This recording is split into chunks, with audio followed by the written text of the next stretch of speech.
तो अपने लेक्चर को आगे बढ़ाते हुए हम ये यहाँ से स्टार्ट करते हैं। मैं चाहता हूँ कि आप जो अभी लेक्चर देख रहे हो, तो इससे पहले वाला जो लेक्चर इसका हुआ है वो आप देखें। तो और आपसे और ये बात चाहता हूँ कि आप लेक्चर को 1.5 पे देख सुना करें, ताकि जल्दी जल्दी, क्योंकि आज टाइम की गलत होती है, तो इसको सुना करें आप 1.5 पे भी। तो यहाँ से हम स्टार्ट करते हैं। The fusion of flower power and processor power enlightenment and technology was embodied by Steve Jobs as he meditated in the mornings, audited physics classes at Stanford, worked nights at Atari, and dreamed of starting his own business. क्या कहते हैं? The fusion of flower power. तो ये fusion of flower power, इसको मैं ये बोल दूँ, it's a union, just like a union. Most commonly occur with a single whole of flora organelles, referred to as a connection or union. And processor power. दूसरा ये कि processor power, the fusion of flower power and processor power, enlightenment and technology.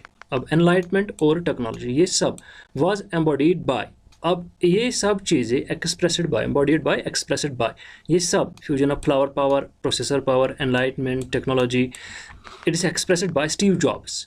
ये express Steve Jobs ने किया as ही meditated, as जैसा कि उसने, जब इससे पहले हम जब मेडिटेशन की बात कर रहे हैं, तो इससे पहले इसने ऊपर वाले जो हमने पहला लेक्चर किया उसमें मेडिटेशन की बात आई थी। उसने कहा था कि बाद में मेडिटेशन वगैरह इस चीज़ के लिए अब उसने करी, तो उसकी यही कह रहा है कि स्टीव जॉब्स की वजह से जो मेडिटेशन वो कर रहे थे इन द मॉर्निंग्स, सुबह सुबह वो मेडिटेशन कर रहे थे। उसके बाद अपनी जो उसके जो फिजिक्स क्लास लगा करते थे, या वो जो पढ़ा करते थे फिजिक्स क्लास, उसके लिए वो अपना हिसाब किताब जमा करते थे। इसके लिए वो अपना कैलकुलेशन, या हम ये कह सकते हैं कि उसका जो फिजिक्स क्लास का टाइम मैनेजमेंट वो देखा करते थे। कहाँ पे वो स्टैनफोर्ड वहाँ पे करते थे। वर्कड नाइट साइड अतारी, और रात भर वो अतारी में काम करते थे। ये स्टीव जॉब्स की बात चल रही है। वो अपने प्रोजेक्ट को एग्जीक्यूट करने के लिए इतनी सारी मेहनत कर रहे हैं। तो अतारी इसके बाद dreamed of starting his own business, और ये सब करने के बावजूद वो खुद की बिजनेस के लिए अपने ख्वाब देख रहे हैं। कौन? Steve Jobs. There was just something going on here, तो वहाँ कुछ चल रहा था। There was just going on, कुछ तो चल रहा था। किसके यहाँ? स्टीव जॉब्स के माइंड में कुछ तो चल रहा था। He is said looking back at the time and place the best music come from here, कि जब ही वो देखा करते थे, looking back at the time and place, वो वक्त और वो जगह जब वो देखा करते थे, तो क्या होता था? The best music come from there here, तो यहाँ से अब यहाँ म्यूज़िक की बात नहीं चल रही है कि कोई गाना शाना आ रहा था, नहीं, बल्कि एक आवाज़ जो वो कह रहे थे कि बार बार उसे उसके ख्वाब की तरफ लेके जा रहा था। द ग्रेटफुल डेड, तो यहाँ पे कुछ शख्सियतें हैं। The Grateful Dead, Jefferson Airplane, John Baez, Janis Joplin. तो ये क्या है? अब इसने बात पहले छेड़ी है कि जब पीछे देखा करते थे, लुकिंग बैक, यहाँ पे ये वर्ड है looking back, that means looking towards past, वो जब पीछे की तरफ देख रहे थे। अब मैं यहाँ पे एक बात छेड़ दूँ कि कहा जाता है कि जब देखना ही हो, खुद को कंपेयर करना ही हो, तो अपने आप को इल्म के मामले में कंपेयर करो दूसरे लोगों से। तो यहाँ पर ये वही देख रहे हैं।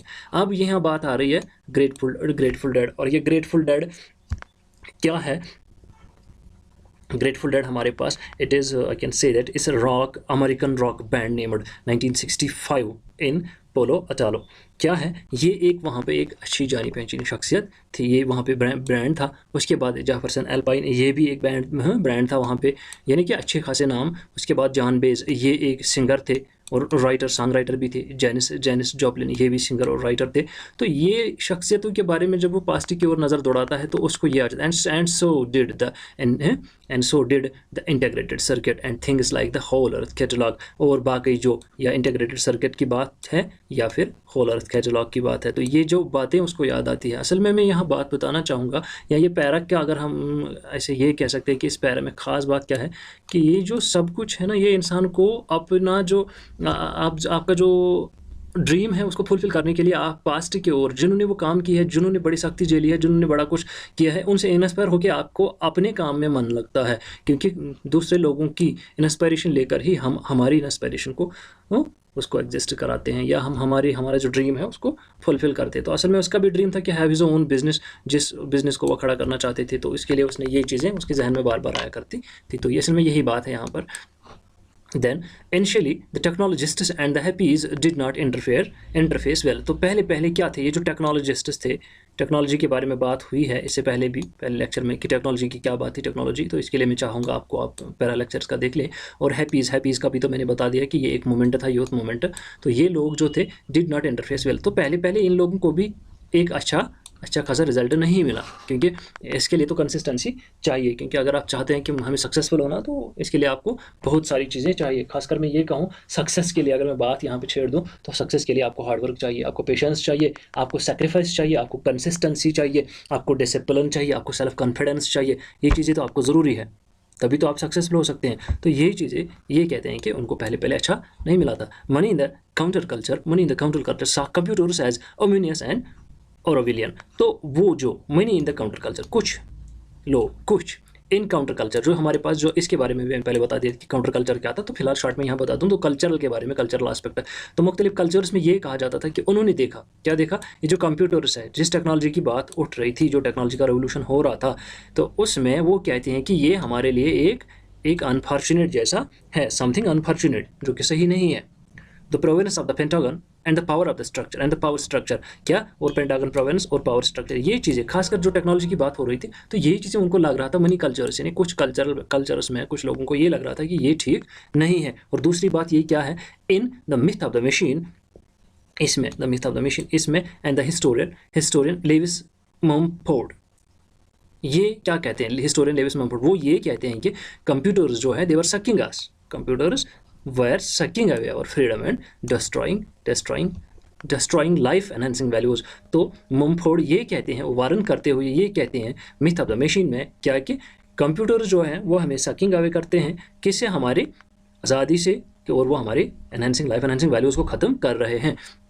तो ये यहाँ पर कौन, लेविस मम्फोर्ड कहते हैं। उसको ये लग रहा है कि कंप्यूटर से, हाँ मान के चलते हैं, कंप्यूटर से हमें कुछ हद तक क्या लाइफ वैल्यू, ये एनहेंसिंग वैल्यूज़ कम हो गए, लेकिन इसी से तो बहुत कुछ अच्छा भी हो गया है। जैसे एआई की बात करते हैं अभी, आर्टिफिशियल इंटेलिजेंस की, हाँ मानते हैं कि आर्टिफिशियल इंटेलिजेंस से जॉब्स कम हो सकते हैं, लेकिन इंसान तो इस चीज़ के लिए नहीं बना है ना। आर्टिफिशियल इंटेलिजेंस तो इंसान पैदा इसको बना रहा है, लेकिन इंसान तो किसी और चीज़ के लिए फिर है।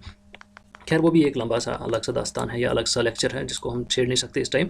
तो मिस्टर ये जो यहाँ पर एक हिस्टोरियन जो है लेविस मम्फोर्ड, वो हमें वारन करते हुए ये कहता है कि कंप्यूटर जो है वो हमारी फ्रीडम को सकिंग कर रहे हैं और हमारे लाइफ एनहांसिंग वैल्यूज़ को ख़त्म कर रहे हैं। And injection on punch cards of the period, और उस समय की ये एक बात खास जो मशहूर थी, है ना, हर एक ज़माने में कोई भी बात ऑन प्ले कार्ड्स होता है, तो उस ज़माने में ये था कि डू नॉट फोल्ड स्पिंडल और mutilate, do not fold spindle और म्यूटिलेट। तो ये जो फ्रेज थी ना, इसका मतलब था कि इसको ख़राब मत कीजिएगा, any damage to the physical card makes it unusable. तो हमारे पास, उनके पास जो उस टाइम में उनके पास जो टेक्नोलॉजी को लेकर जो कार्ड्स वगैरह थे, उसको लेकर ये बात हो रही है कि डू नॉट फोल्ड स्पिंडल और म्यूटिलेट, इसको ख़राब मत कीजिएगा। ये वहाँ पर एक become an ironic phrase of the antiwar left. तो उस वक्त ये एक बड़ी अच्छी फेज या फ्रेज मानी, या बड़ी अच्छी बात जो उस समय चल रही थी।